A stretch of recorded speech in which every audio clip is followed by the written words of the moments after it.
Eh bien bonjour à toutes et à tous, ici The Marvelman. Aujourd'hui on se retrouve pour parler de l'épisode 4 de Loki, donc analyse et théorie comme d'habitude, avec d'abord un avis général et après personnage par personnage, et enfin théorie comme d'habitude. Donc évidemment je vais spoiler dès le début, et en avis général je dirais que c'est un épisode qui reste pareil très bien par rapport à ce qui a été fait depuis la saison 2, comme j'ai dit dans d'autres vidéos. Cependant, pour rester en avis général, je trouve que c'est un épisode qui a quelques petites facilités et des défauts qui sont remarquables, excepté la fin qui était très cool. On peut remarquer en effet dans cet épisode, je trouve pas mal de forts raccords, que ce soit au niveau de Renslayer et Kang par rapport à leur dialogue, mais aussi quand Victor Timely arrive au TVA, avec la porte qui se referme directement derrière, alors que on a bien vu dans l'épisode d'avant qu'ils étaient juste derrière lui et qu'ils sont rentrés juste après. On peut aussi parler de Renslayer qui arrive miraculeusement dans le TVA, alors qu'elle est censée être bloquée à la fin des temps, donc comment ils ont fait. Peut-être qu'il avait un pad de secours ou trouvé dans celui qui demeure, mais c'est pas dit dans l'épisode.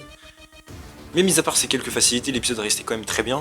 On commence direct avec Loki, alors Loki qui confirme encore une fois son évolution, où il devient vraiment un gardien du TVA et des flux temporels, où il arrive évidemment à convaincre Sylvie, donc même si dans l'épisode il a pas grand chose, à faire, mais par rapport à ce qu'il fait, on voit surtout son évolution qui est marquée et c'est assez cool dans le contexte de la série, même si je trouve toujours qu'il a changé quand même très vite, mais ça restait quand même très bien.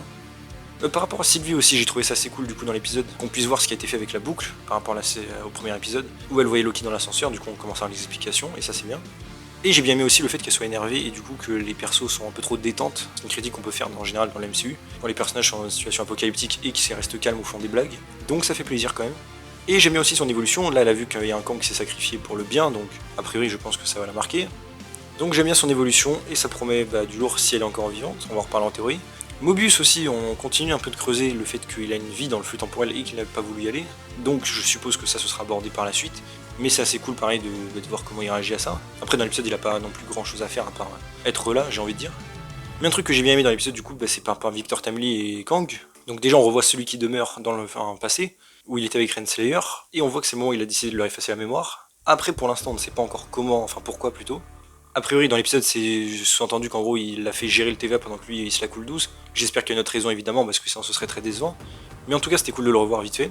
Et par rapport à Victor Timely, pareil, c'était assez cool de revoir le perso. Il découvre enfin le TVA, et son sacrifice était franchement cool, et un peu brusque. Donc franchement, ça marchait très bien.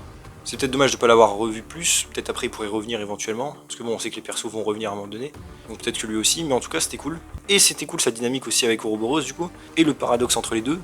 Après, je pense que le paradoxe n'a pas vraiment d'explication, hein. Comme on dit, c'est un paradoxe, donc le truc peut vraiment pas vraiment exister en tant que tel à la base.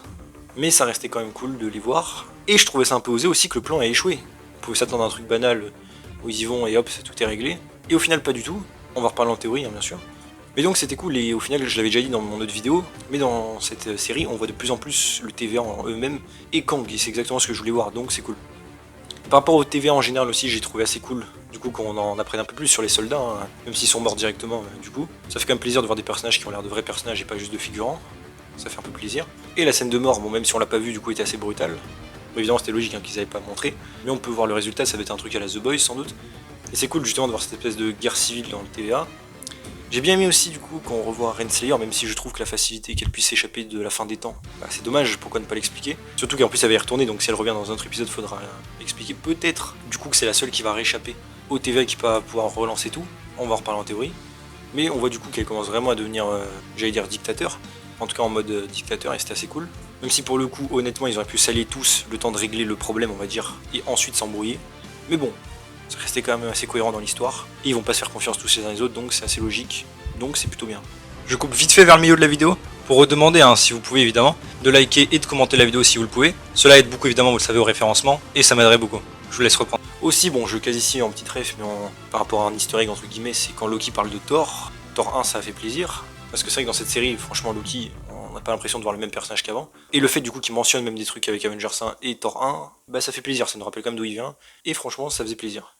Mais du coup, on va passer surtout, je pense, au principal intérêt de la vidéo, parce qu'en analyse, il n'y a pas grand chose à dire au final. C'est les théories pour la suite. Donc on a bien vu que le TVA allait exploser, littéralement, enfin en tout cas toutes les branches ont implosé et ont fait comme un Big Bang, j'ai envie de dire. Et donc la question, c'est qu'est-ce qui va se passer ensuite? Alors bon, on a vu des scènes qui sont dans les trailers qu'on n'a pas vu dans la série, donc assez logique. Je pense qu'on va avoir deux points de vue. Déjà le premier, ce sera Renslayer à la fin des temps, et que elle, je pense qu'elle va réchapper au problème, et peut-être même pouvoir aider à le résoudre au final. En tout cas, ça avait l'air d'être le cas, dans le trailer on voit qu'elle est vraiment en dehors de la citadelle à un moment. Donc peut-être que depuis la citadelle de Kang, elle va pouvoir faire quelque chose éventuellement, redémarrer le temps, ou je sais pas, utiliser un outil peut-être. Et de l'autre côté, je pense qu'on aura donc Loki, qui va alterner entre le passé, le présent et le futur. On a vu dans les trailers qu'il devait encore avoir ses bugs, Donc à mon avis, on va faire une espèce de revisite peut-être de la saison 1 et saison 2, et avec un peu de chance, il va pouvoir résoudre le problème aussi. Ou alors peut-être que c'est même Renslayer qui va tout simplement le balader depuis la stèle de Kang à travers le flux temporel. Mais en tout cas, je pense qu'on aura du coup la réponse avec ces épisodes-là de comment et pourquoi il buguait dans l'épisode 1 de la saison 2, et peut-être que c'est lui-même qui s'est auto-fait bouger pour refaire une boucle un peu comme on a eu dans cet épisode-là.